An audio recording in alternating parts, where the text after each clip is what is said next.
Turn the volume up. Things are about to get raunchy.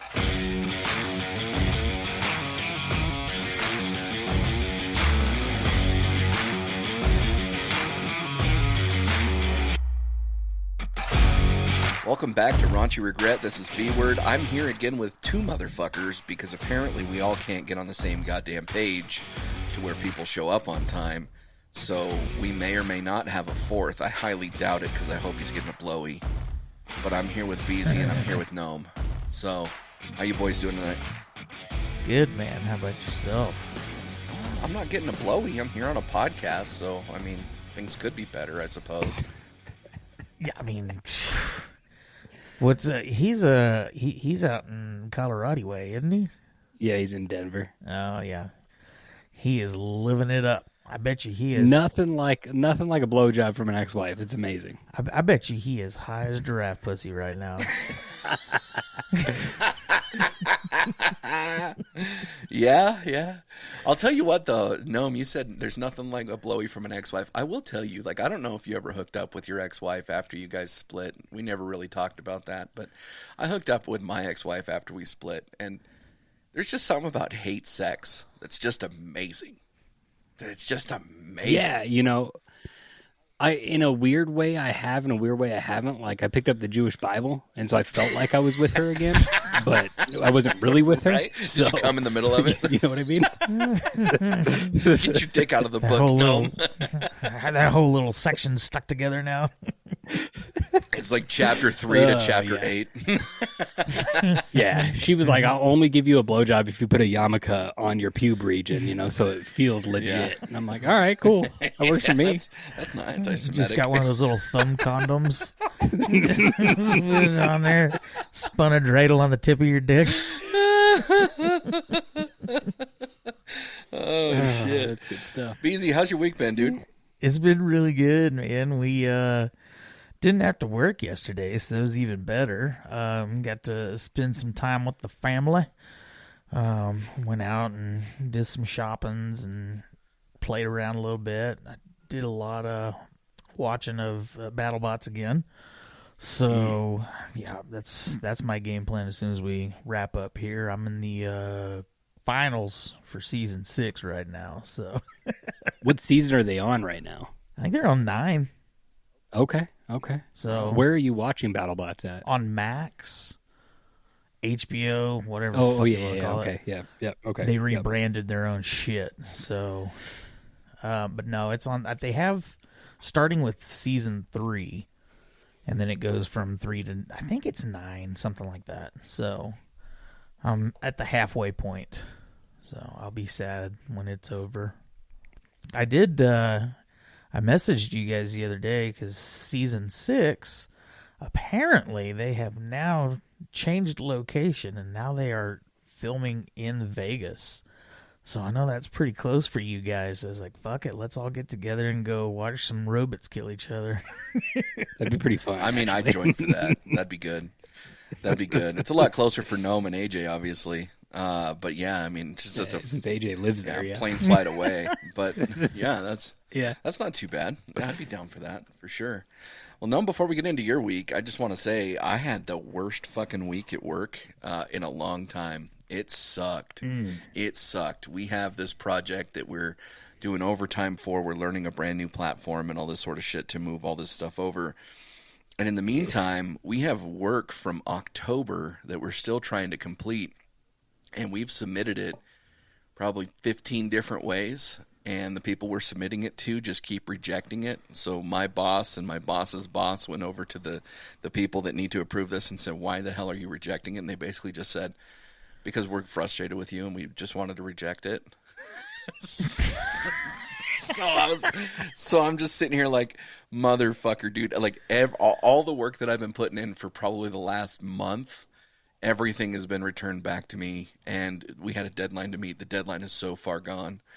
And so I'm just like, this is bullshit. So I'm really happy it's a weekend. I'm sad we're going into another week, especially another week that I have to work overtime to, learn another program and shit. But whatever. It is what it is. But I'm happy to be here tonight podcasting with you guys. So this will be the highlight of the end of my week and the highlight of the start of my week, I guess. But yeah, so Nomi, how was your week?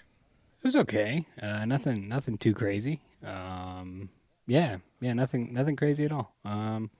That's how long do you have to do overtime for? Oh shit, I don't know.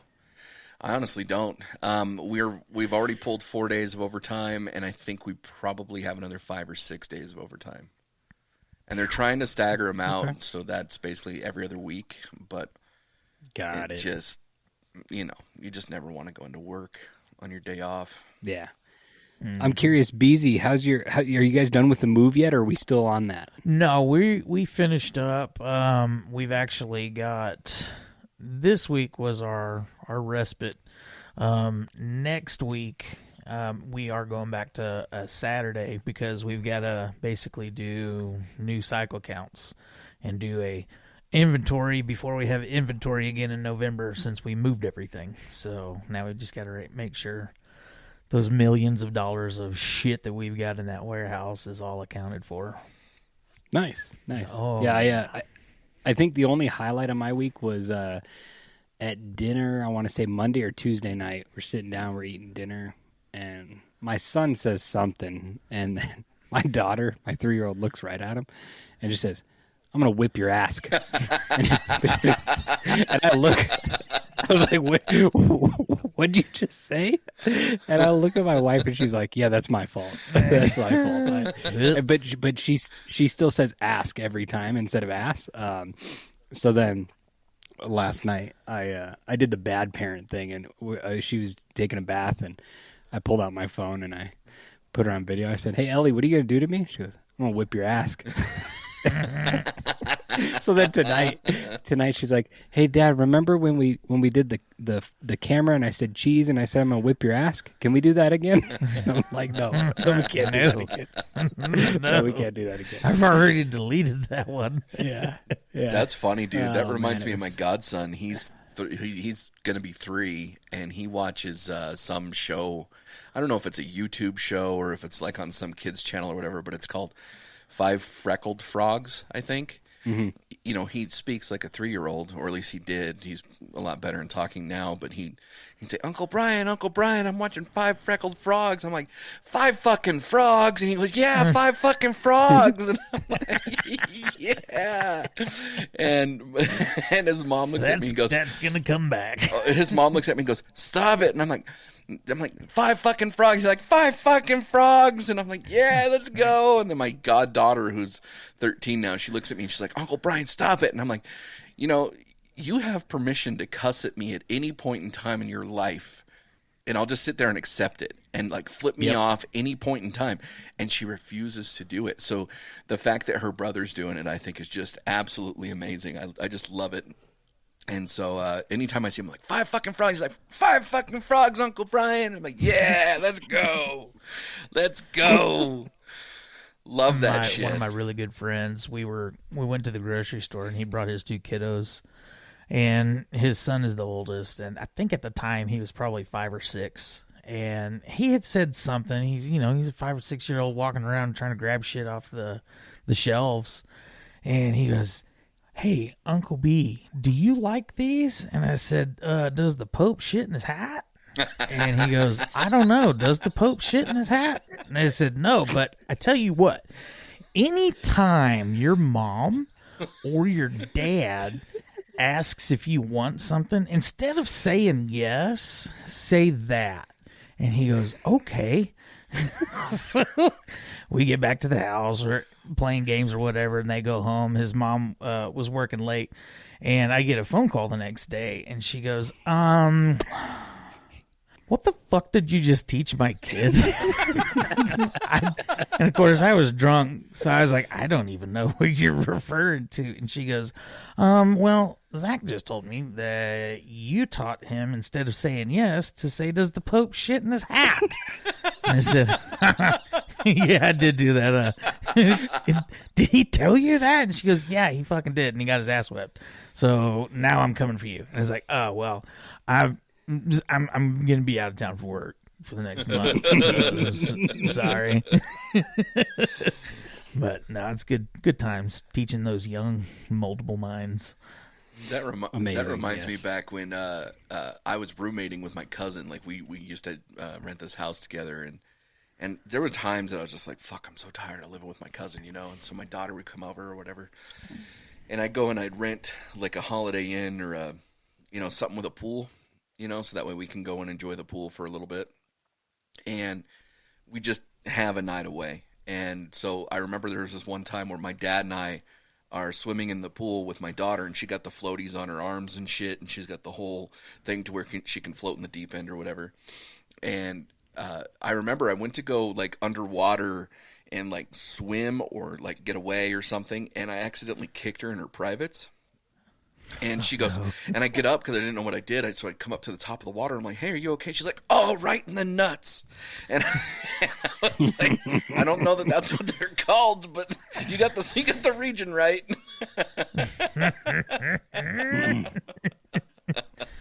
Oh, I love kid shit. That's funny. That's funny. Yep. So Beezy, you're running this rundown, and we've got a new segment here called Raunchy Recipes. Why don't you take us through this, my guy?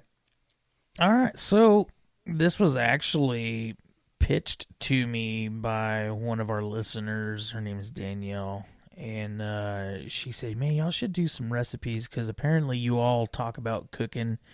And she goes, "You're fat, so I'm sure you know some good recipes." And I was like, "Yeah, I do. Thank you." So we've got Raunchy Recipes, and this is going to be where each of us will be able to share any recipe whatsoever, and then you can describe it in however much detail you want to, and then in the processes that it takes to make it. So since this is mine, I guess I'll go first. This has been under lock and key for many, many years, but this is my famous jalapeno poppers, and here in West Texas we call them armadillo eggs. But basically what you'll do is you'll take your jalapeno, cut it in half, and then you devein it so it's not just boiling lava hot. And then what we'll do is you take the cream cheese. I take the cream cheese, and then I'll throw it in my stand mixer to get it nice and whipped up and room temp. Then I'll dump melted butter. And I'm not going to give all of the exact measurements just because it's still closely guarded. Figure it the fuck out. Figure it out and tinker with it because it took me a long time to tinker with it and get it right. But you take the butter, melted butter, dump that in there, mix it all up. You take a habanero, and just a single habanero, and that I will gladly tell you just one habanero will do it. I'd have said, use 10 habaneros. So I fucked up, and we made it one time, and it was me and two other buddies, and we made 80 fucking poppers. And I did 2 habaneros, and we ate 4 total poppers because they were so goddamn hot. So one habanero is all you want, and then I'll tell you the other thing is you want to finely mince it with a knife. Do not put it in a blender because then that makes it just ungodly hot. So you take that, throw it in there, blend it up as well, and then throw some minced garlic, salt, pepper, and Worcestershire sauce.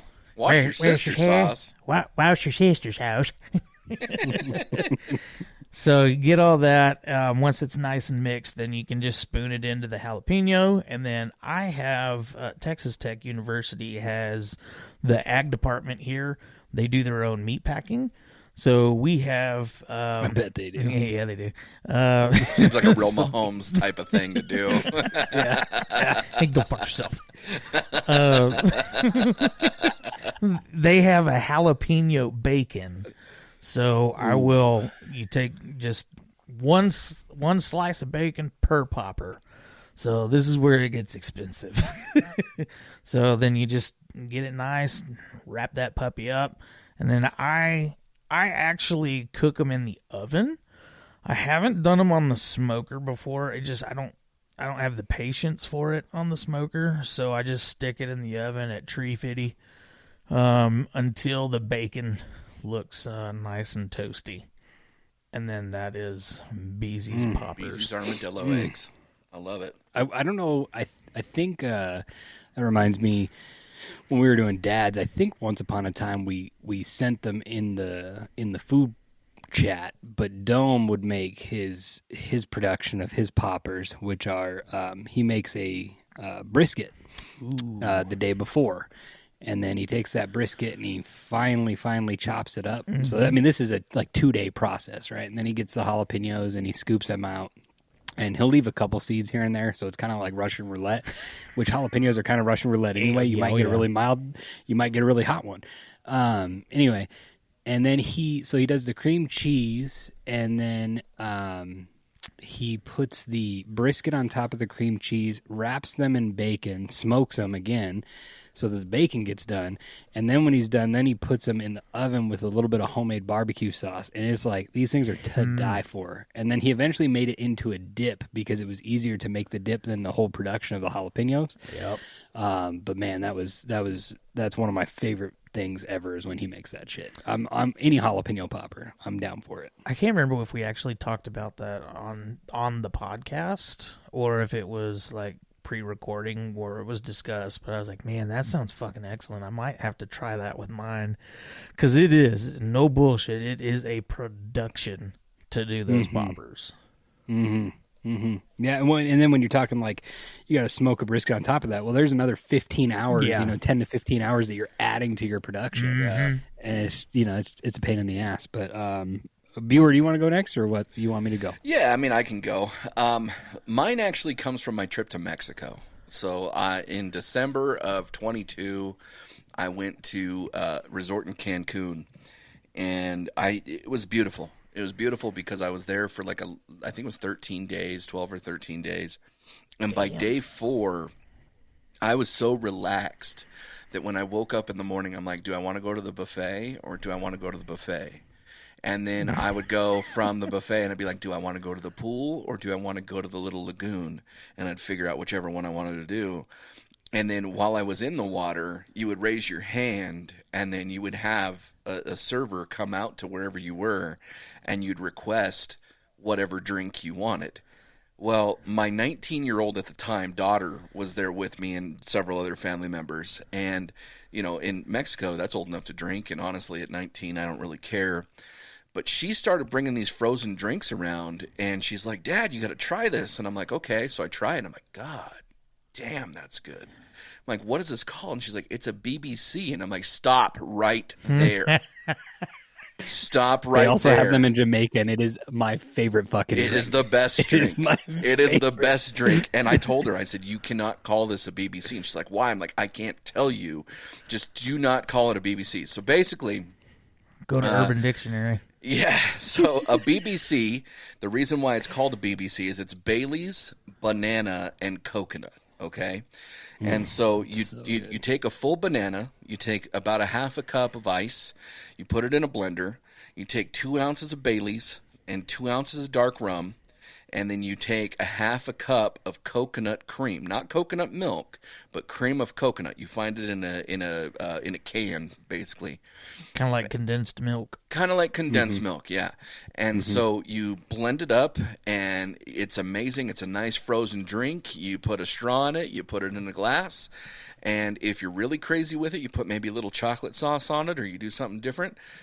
But my God, these things are phenomenal. And if you've ever been drunk on a BBC while pissing in water that you probably shouldn't be pissing in, it's a great vacation. It's a great vacation. So I knew you guys were going to bring food, so I wanted to bring the drink to match your meals. So that's the BBC. Nice. That's a good one. I remember when we went to Jamaica, and they also had that on their menu. Because we tried all different kinds of drinks. One of the tips that we got for those people out there that are going to go to a all-inclusive resort, one of the tips that we got, we followed a fan page of the resort we were going to. And so people always post like their tips and stuff of what to bring, what to do, little hacks. Well, one of the things that was a hack city was go get a tumbler cup from Walmart, like the Bubba cups or something like that, and take it with you and take that to the bar to get your drink in, because then you're going to get 2 or possibly 3 drinks depending what you're getting in one cup. So you're having less trips to the bar and you're just getting more bang for your buck, right? But I remember going up, and I really liked the staff at the Sandals we were at, because they were fucking funny as shit. And there was this one guy, Travis, and I remember I walked up and he's like, "What do you want?" And I'm like, I just pointed, and he was like, "Yeah, you want the BBC," in his Jamaican accent. And I was like, "Yes, please, Travis, give me your BBC, please." Yeah, it was good shit. But yeah, that drink is ridiculous. Fucking amazing, dude. It's the best frozen drink I've ever had. As long as you like everything in it, then it is. Yeah. Because if you don't like banana, you're not gonna like it. If you don't like coconut, you're not gonna like it. But yeah. Right. Go ahead. No. That was all I was going to say. Is I was just in agreement with you. But I typically don't like coconut, but it didn't bother me in that drink. But the drink is fucking amazing. As a matter of fact, when I came back, so I went in December. When I came back, I went to a New Year's Eve party and I bought all the shit. And I was doing bartender, and I was just making BBCs for everybody. And we fucking ran out. And I bought a lot of shit to make those drinks, and it was gone relatively quickly. But what about you, Noam? What's your recipe? I kicked around a lot of different ideas here. I think I'm just going to go with the ribs that I make on the smoker, because it's my favorite thing to make on there. It's not uber time consuming. I don't follow the general 3-2-1 that everybody does. That is a tried and true, and it does work absolutely phenomenal. But what I typically do is I will get my smoker, turn on the smoker, and I usually try to turn it to 225. And so it's kind of getting the 3-2-1 method as far as time length, because if you go 250, you're going to have a little less time. But I do 225, and while I'm doing that, I get the ribs. You get your ribs, and you get that shitty film shit off the back. Silver skin. Weird. Yeah, the silver skin. And I like messing around with it, but typically the base coat that I'm going to use to put my rub on is I'm just going to do plain yellow mustard. Just do plain yellow mustard, but I've mixed it up. I've done honey mustard. I've done sweet hot mustard. I've, whatever, but you do plain yellow mustard. And my favorite rub to use, I found it at Walmart. It's $4, and it's this giant fucking thing of rub, and it's called the Mayor of Rubtown, and it's got this pig on the front of it. And it is meant for pork recipes specifically. It is delicious. And then, so if I'm being true, I prefer the apple blend of wood chips wood pellets when I'm doing this on the pellet smoker. You can use whatever you want, whatever's recommended, but I like the apple ones. Either that or competition blend. But, so I throw them on the smoker. Usually, I'm usually making 2 racks, so I'll throw them on the smoker, and I'll do 2.5 hours at that 225. Let them sit, and I'd say 45 minutes, I go out and I spray them, and it's a mixture of 4 ounces of apple juice, 4 ounces of apple cider, just to spritz them and keep them nice and moist. Once they're at about 150 to 160, I pull them off, take them inside, and then I get the foil boats ready. So I drop some butter, 4 tablespoons of butter in the foil, and I'm going to put them meat side down. But before I do that, I'm going to put the butter down, and then apple butter. So you can go to Cracker Barrel, or if you don't have a Cracker Barrel, Walmart. Hey, look, dude. Any grocery store's got apple butter. I hate to interrupt you, but we're white here. We can just call it Barrel. The Barrel. Just call it Barrel. Yeah, the Barrel. Yeah, anyway. So you get the apple butter wherever you can buy it, just apple butter, and you put that down. And that's all you put in there, the butter and the apple butter. And occasionally I'll sprinkle some brown sugar in there too. But no need to. And then they go back on for another 2 hours or so, and then I just kind of monitor and go out with my temp probe and then stick them. And I like to pull them off when they're right at 200 and then let them sit for about a half hour. And those sons of bitches are so damn tender, so damn good. And then you use whatever your favorite barbecue sauce is. If you want to put more, barbecue sauce on the ribs, then by all means do that. My favorite style of barbecue sauce is Carolina style. I like that runny, vinegary style barbecue sauce. God. There's not many barbecue sauces I don't like. I like them all, except for I do not like, from what I've tried, most of the Kansas City ones, because those are more of a molasses based. and I don't like that molasses base. I'd rather have Memphis or Texas or Carolina, but I like that vinegar, runny vinegar boldness of the Carolina sauce. Those are my favorites. So, yeah, and those, and then it becomes people always say like, well, competition ribs, your bone's not supposed to just pull right out of the ribs, but it's like, does it really matter? You're gonna eat it. I'm gonna eat. I'm in the competition of eating this in my fucking mouth. That's what I'm gonna do. Yeah, exactly. Go shut your face and stick it in your gullet. But I like this. I was a little bit sad that Stone didn't get to come on because I bet if he's listening to this, I bet he would have came with his birria tacos recipe. Oh, the birria tacos. I was banking on a. Yeah, which I helped him make it when we were. I can't remember if it was right after my grandma passed away or the weekend before she passed away, and I helped him make them, and they were fucking delicious. They were really good. It's a production to make those, but it's delicious. I would have put money it was going to be a recipe for a bitchin' pot brownie. Maybe. I think he could. Maybe that's the desserts feature. Yeah. We already got the 2 main courses and a drink, so I mean he could take care of that. There's no. I like this. I like this though because you could really mix this up the recipes and specifically say like there was no rule to this. It was just bring a recipe, but we could make it where it's like, hey, next time, what's your favorite breakfast recipe? What's your favorite dessert recipe? That kind of shit. You don't want me to do my favorite. Yeah, my favorite breakfast is just Guinness. Guinness and a shot of Jameson. I prefer meth. Breakfast? What's breakfast? We haven't slept in 8 days. From everybody that I've talked to, man, that has gone over to Ireland and went to the Guinness factory, they say that that's the best Guinness you'll ever have in your life. And I've heard this. I would love to go over there and try that because that just sounds amazing. But yeah, Guinness is a phenomenal little breakfast in and of itself. So I'm there with you, Beezy. I'm there with you, man. I'll let y'all guys know in 26 because that's where we're going to be trying to go for our 10-year anniversary. Oh, nice. Yeah, buddy. I'm looking forward to it. Mark that one off my bucket list. That's a good one to mark off the bucket list. And actually, if you are doing anal, then it's a fuck it list. So, I mean, all things considered. Yeah. And then if you rub a little Guinness on it, I think it actually loosens up. So, you might be, you might actually has the opposite effect. Yeah. Get a little Guinness on that starfish. Yeah. He's just looking at it and he's like, hold on. There we go. Pooper? No, that's just Guinness. It's just Guinness. Got the opposite effect of Preparation H. It just. Yeah. Why is it getting all fizzy? Oh, that's why. Okay. All right, Beezy. Next segment is. I'm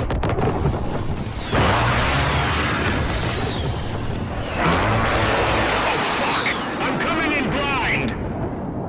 I really wished he was here for this one too, because this is a good one.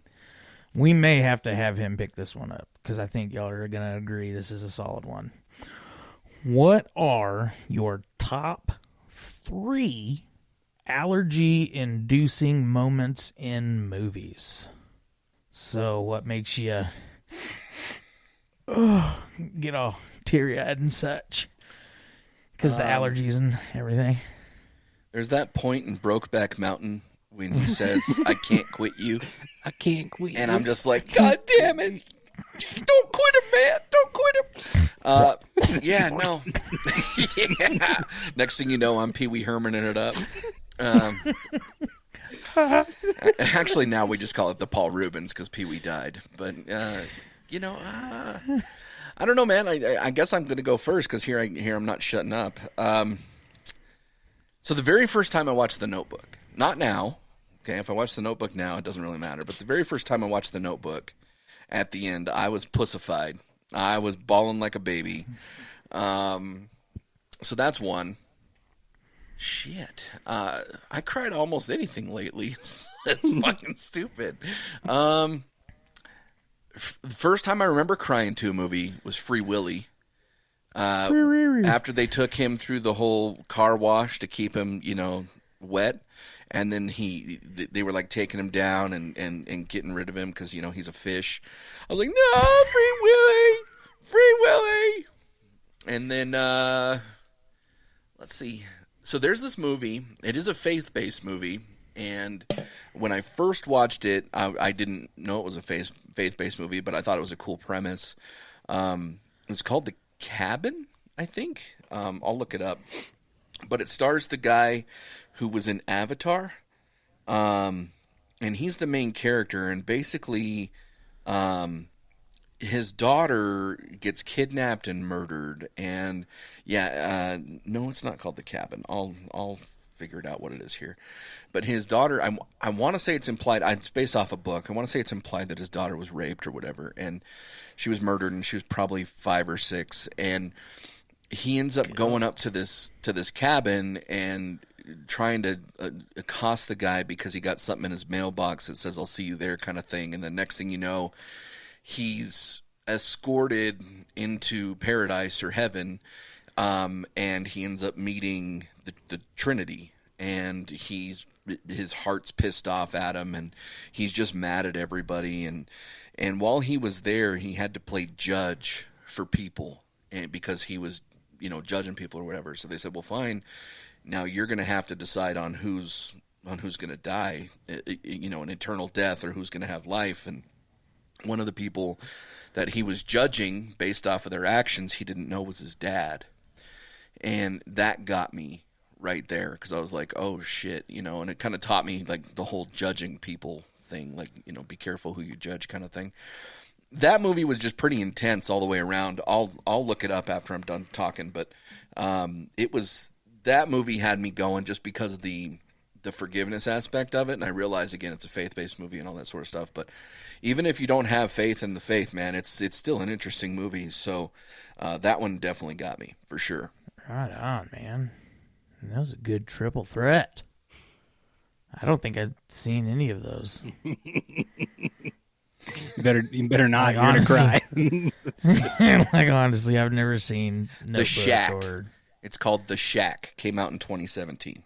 Yeah, I never even heard of that one. Neither is B Word's daughter. I didn't either when I watched it.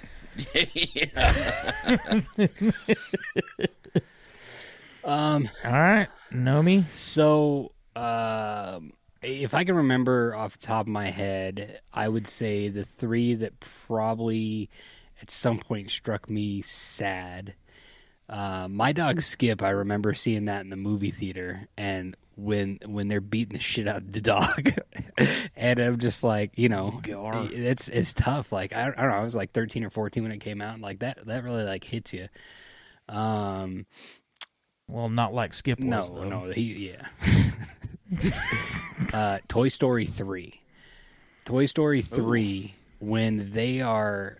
I did not cry, but I was damn near close. But 2 moments, when they're in the dump and they're going down into the incinerator, and you're just like, there's no way this is how it ends, right? Like, Disney's not going to let this happen, which it didn't. But then because it felt like 3 was going to be it, when Andy gives his toys to Bonnie, and like he goes through memory lane with the toys.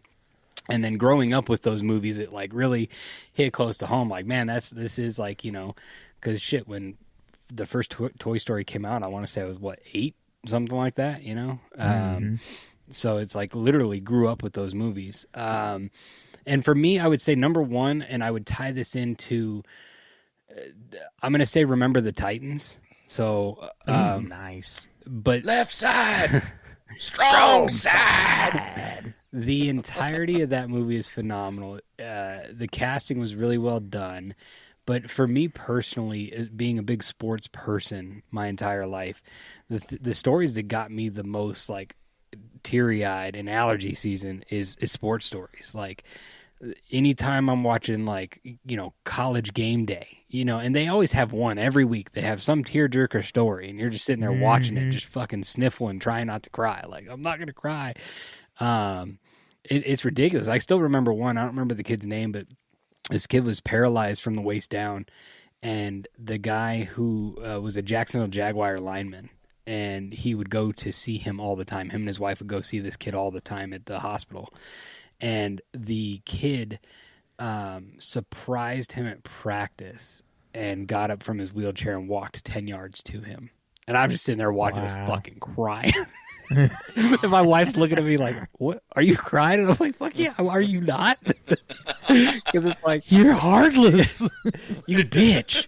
But yeah, it's stuff like that. Sports stories really, really hit more home to me than anything else. I have my 3, and then I have an honorable mention, which I'm sure all 3 of us will be in agreement on the honorable mention. So the first one for me was End of Watch. Oh, I don't know if y'all ever saw that one. That Oh, was my God. Yeah. Jake Gyllenhaal and Chris Pena. Yeah. And great Jesus. freaking movie. It was a great movie. Christ, And that then, was- holy shit, the ending. I was just like, yeah. I don't even. This is bullshit, man. How you fucking do that, man? You can't fucking end the movie like that, man. So that one got me. And then I would say my number 2 was Guardians of the Galaxy 2. Oh yeah, The The end of Mary movie Poppins moment. for Yondu's funeral. Whenever he gets the Marauder's funeral, that whole procession, you're just like, oh shit. Pinch myself in my nipples so I don't cry. Yeah, so you don't cry. Yes. I have my own safe word for me. Yondu.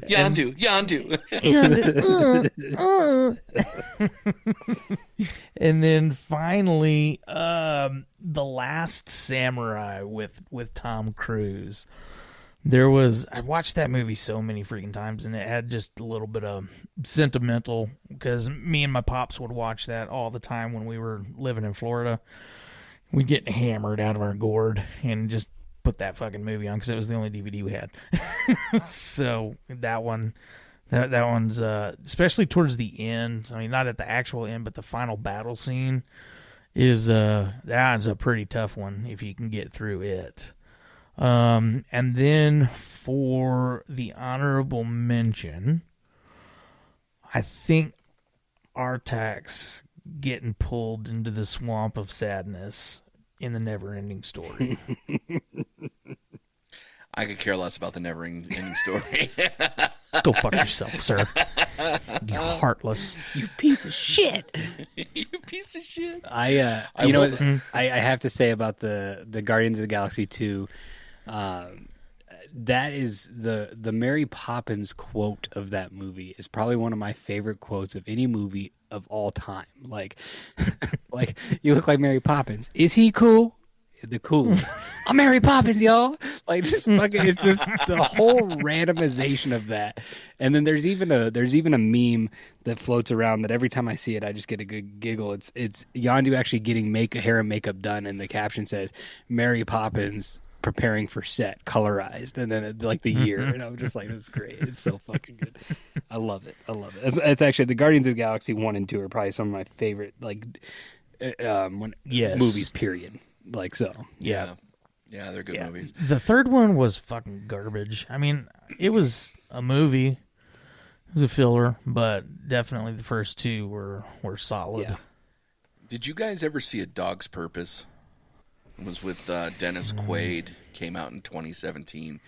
Even if you only saw the trailer for it, like, this boy grows up with this dog. The dog gets old. The dog dies, and all of a sudden, the dog lives multiple lives to try to find his family, his homie back. Right. So I knew what it was going in. I knew that the dog was going to die. So I prepared myself. The dog's going to die. But it's kind of one of those heartfelt movies, so I took my daughter to it, and she really wanted to see it. And, like, it's to the point where the dog is going to die. And I'm like, okay, I'm prepared for this. I don't know if my daughter is, so I'm trying not to look at her if she's crying, you know what I mean? But what happened is that there were 4 old ladies in front of me that were crying, and then there were 3 old ladies behind me that were crying, so I was really trying not to make a scene about, like, people crying. And I'm also trying not to look at my daughter, who, you know, is to my right. So I look to the left, as I'm trying not to watch my daughter, and there's this teenage boy that has fucking snot running out of his mouth, and he's trying not to look at his mom who's to his left, so he's facing me to the right. He's got this orange fucking afro, and I'm trying not to laugh, dude, and so I'm holding it in, and at this point, it probably looked like I was crying, because at this point, I'm like... So anyway, dog dies the first time, right? So like everybody's sad. The dog dies like 6 more times, and every fucking time I look to the left and there's fucking Jufro dude over here fucking bawling, right? So as my daughter's crying like the second or third time, I look over at her and I said, "Hey, look at this kid." Well, turns out it was a kid from her class, and so to this day, she recognizes that dude around town, and the only thing that bullies she thinks the shit is out him. of him. Yeah, straight up, dude, fucking ginger bitch. And so, yeah. But that was funny. That was funny for sure. I really enjoyed that. You know one. what would happen if you were that dog? Nothing. You would die because you have no soul. You can't be reincarnated, you fucking gingivitis bitch. You would have been Michael Vick's dog. Oh, shit. All right, boys. Well, with that, let's take a real quick break, and we'll be right back.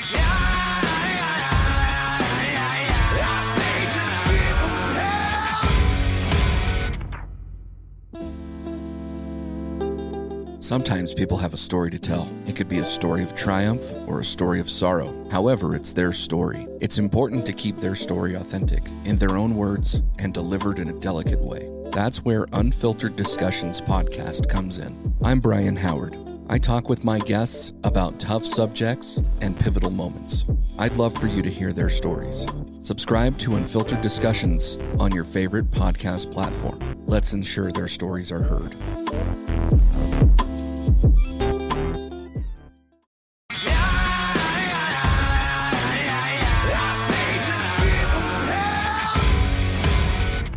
Welcome back to Raunchy Regret Podcast. This is B-Word. I'm here with Beezy and Gnome.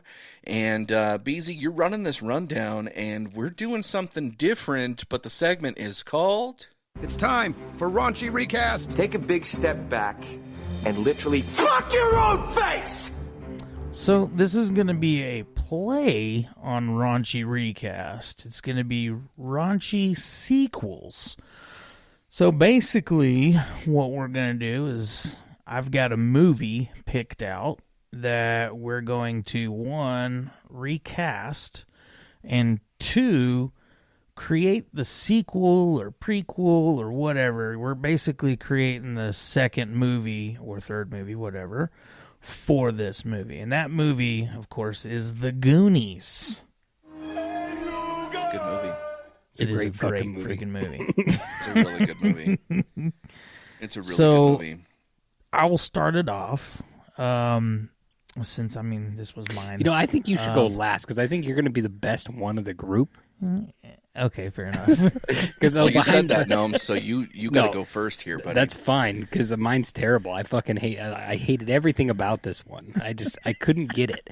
So that's what I was going to say, is behind the scenes before we started, we were talking, like Beezy and I were talking before you got on B-Word, and then you hopped on, we kind of talked about it, but I struggled to hell with this one.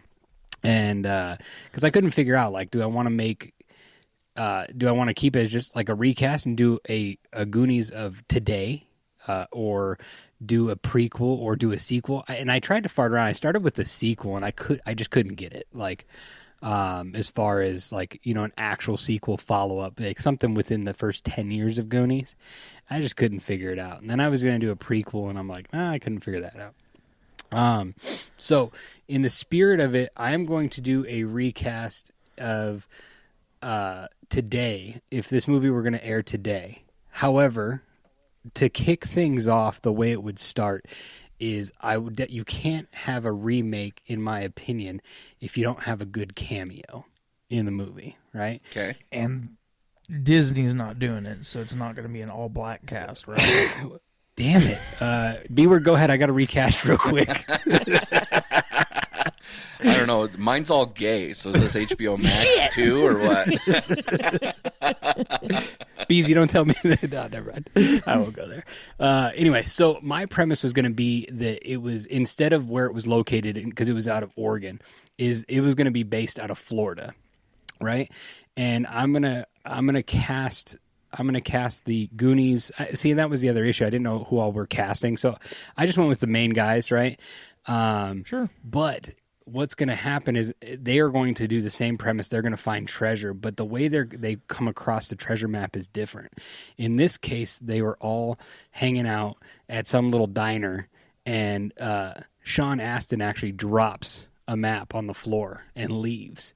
And they pick up this map, so you get your cameo right. There's your cameo. You get your cameo right off the bat, right? Nice. And so now they're going to go through and try and find this treasure off the coast of Florida, right? So that's and where better to look for pirate ships than off the coast of Florida, right? So yep, agreed. I have.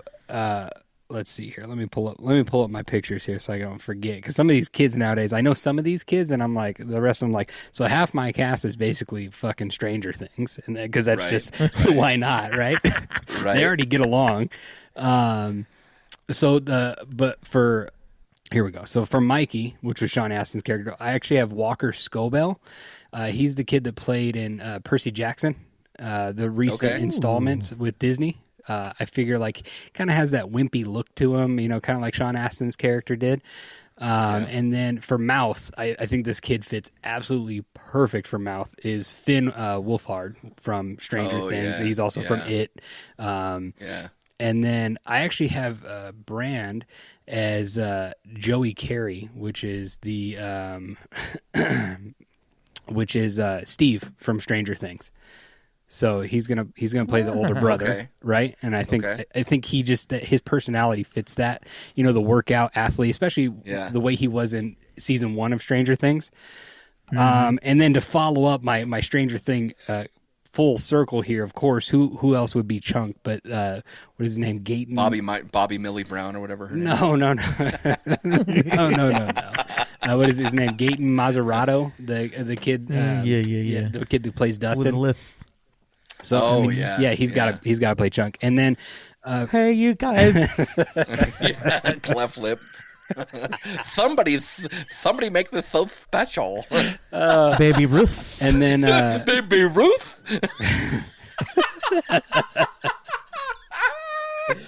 For data, I found this kid Ian Ho. I don't remember what he's at. Of course, you got to stick with an Asian, right? I got to be tried and true. Okay, tried and true. But for insight, I'm going to throw a little spoiler out there. So the next time that I make an episode after next week, we're going to plan it out. So I want to plan a recast. Okay. And so I'm just going to spoil it now. What we're going to do is you're going to take something like this where we take a movie and then you're going to take a TV show to recast that movie. Hence why I've asked all of you guys separately about TV shows and movies. So that's what we're going to do. So I chose to also do the Goonies as that 70s show because I thought that would be a really fucking fun thing. So I also wrote that in there. That would be fun. The only problem is I couldn't figure out who Brand was because they're all the same age in there. But do Ashton Kutcher. That's who I had. I had Ashton Kutcher as Brand. And it was pretty easy. Like Hyde was Mouth and then Eric is Mikey.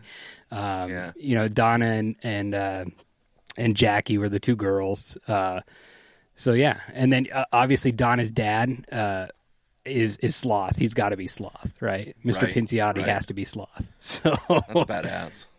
So I actually had that written down too because I wanted to share that. So the next time that we do a recast, I want to do a recast where I will pick a movie and a TV show for you guys, and you have to recast it like that. Nice. So I think that'll be fun. That'll be about a month away, so it's something to look forward to. All right. B-word, you do yours. All right, so you, boo-boo. I wanted to do a prequel because I had no clue what the fuck I would do for a sequel. Do you just recreate it? Is it like It 27 years later where they're still dealing with shit, So I was like, okay, I want to do a prequel, but I didn't. My first thought was I wanted to take all of the parents of the Goon Squad and I wanted to make them the original Goonies, the original Goon Squad, and have Mama Fratelli be a part of it. And there was something that happened at the end that she got all bitter over or whatever, but I couldn't make it work. So I was like, well, let me go way back and do a prequel. So the title of this would be One-Eyed Willie, The Pirate's Awakening. Yeah.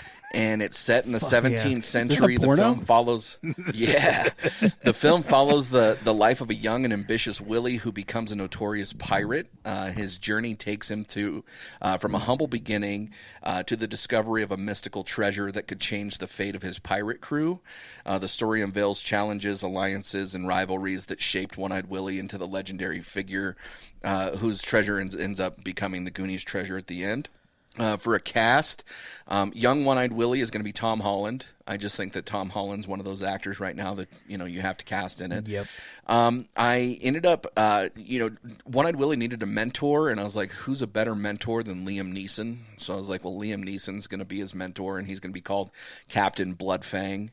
I don't know where you are, but I'm going I don't know where the treasure is, but I will find it. I will find the treasure. Special set of skills. Are you Liam Neeson or Sean Connery? I'm confused. Both. Well, they had a baby. I like Charlize Theron, and I figured that there needed to be a strong woman in the thing because Hollywood today. So she's going to be a fierce pirate ally named Anne Bonny. The rival pirate is going to be Christopher Waltz as Blackbeard, and then Tom Holland's going to need a friend, so I ended up naming him Bartholomew, and it's going to be John Boyega, and he's going to be the friend there. There's going to be a witch, Token black guy on the boat. You have to, dude. It has to be made into a movie. So I also included a witch who has knowledge of the treasure. Her name's Isabella, and she's going to be cast by Eva Green, or played by Eva Green. And then I thought it would be really cool, considering the 17th century and how pirates kind of were doing stuff, that if there was a pursuing villain as well. And so King George III, played by Benedict Cumberbatch, would be leading an army to track down One-Eyed Willie. And then there's going to be a ghost. I think every pirate has to have a ghost, so there's kind of a guide that Willie depends on. It's going to be voiced by Anthony Hopkins. And ultimately, the cast is going to be talented. Obviously, it's going to have charisma. But it's going to make this epic pirate story that I think would be a good prequel to the Goonies that really doesn't take anything away from the Goonies, is really what I was... Because the Goonies is not one that I think they should remake or recast or anything like that, so I didn't want to touch it in that way, and I just wanted to create a prequel. So that's what I decided on. I like yours. That's good. Yeah, that's fucking brilliant. I really love that. So I'm really hoping somebody listens and picks this idea up. It is called One-Eyed Willie and the Pirates of Compton over the Triple C's. They have floating Cadillacs. Man, that was really freaking good. You should have gone last because mine's nowhere near as good as that. That was actually absolutely legit, because you could make it exactly like what you said. You don't take away from the Goonies. You're adding to the Goonies story, but you're not taking anything away from the Goonies at all. That would be fantastic. And then basically the movie ends like you could have it where they get stuck in the fucking cave, and that's like that's it. That's fantastic. I love that. Was great. Shit. All right, well, thanks you guys for listening. This has been a great episode. Y'all have a good one. We'll see you next week. No, so on mine, my premise was the Fratelli brothers. They had escaped from prison because Mama Fratelli had died, and they escaped from prison to go to her funeral. Unbeknownst to everybody, there was some just wild-ass billionaire. You know how they like to do. They just bury random shit in places. So they buried... he buries a bunch of treasure in the cemetery that the Mama Fratelli is buried in. And he posts the map. It's like a breadcrumb map that you gotta do a bunch of bullshit and unlock everything. But he posts it online, like 4chan or whatever. And that's how the Goon Squad figures it out. And then they get back together to go try and get the treasure. They got to get the rich stuff, man. So this one recasting was really easy because Nick Cage for every role.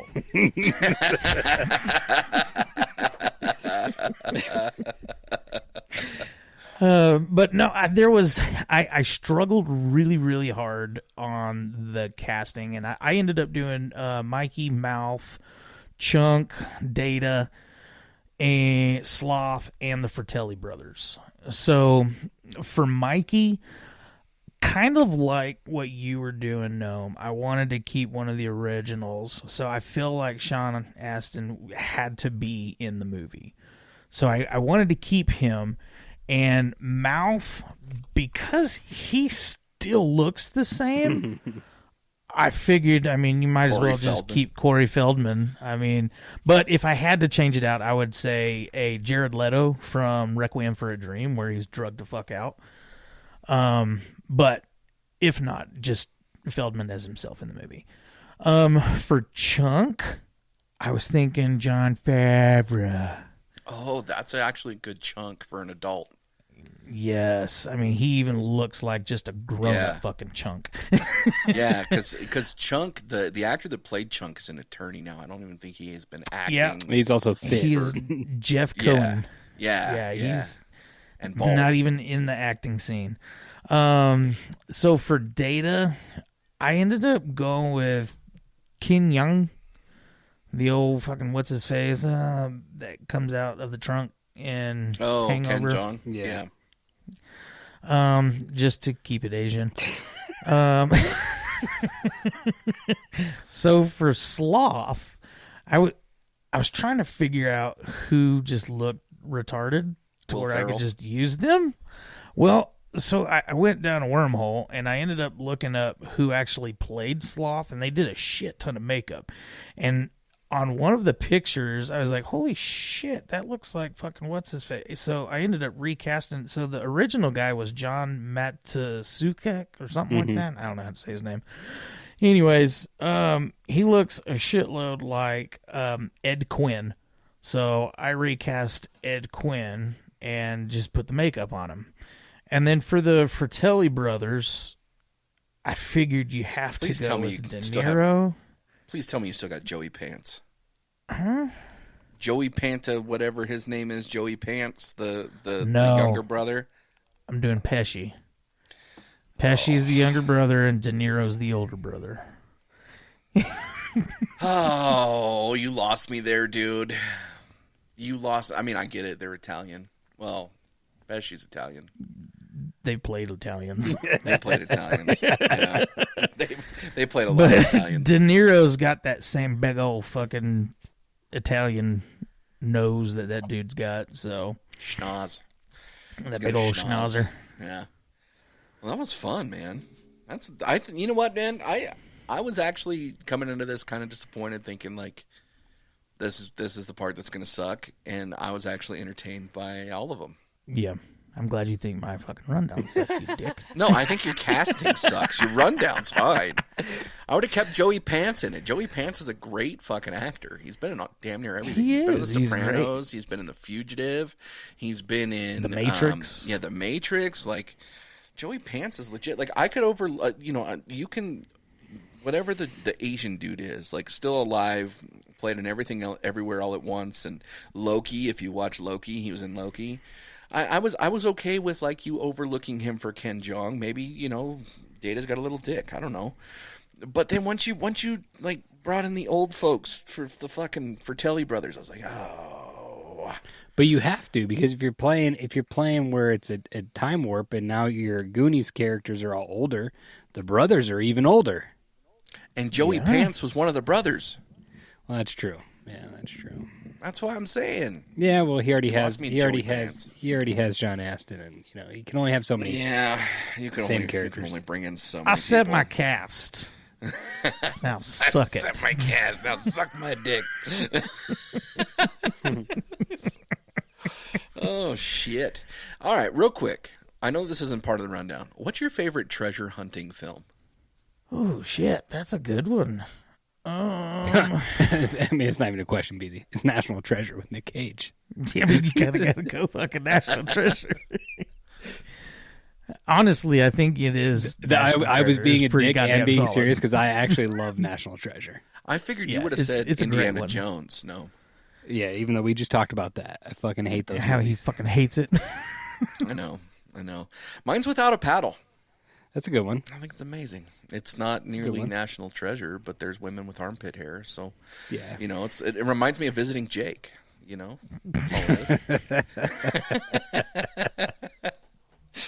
All right, boys. Episode 8 in the books. Oh, Joe. Stay raunchy. I say just give them hell. You guys want to recast the Goonies right now as if Disney were recasting it? Yeah. I got Michael B. Jordan as Mikey. Oh, that's a good one. That's a good one. Let's go with Denzel Washington as fucking his brother. Brand? Okay. Yeah. Okay. All right, then you've got to have Eddie Murphy as Mouth. Okay. Oh, I like that. Let's go Dave Chappelle as Chunk. No, you got to have Earthquake as Chunk. Who's going to be Sloth? Shaq? No, let's go with Monique. Okay.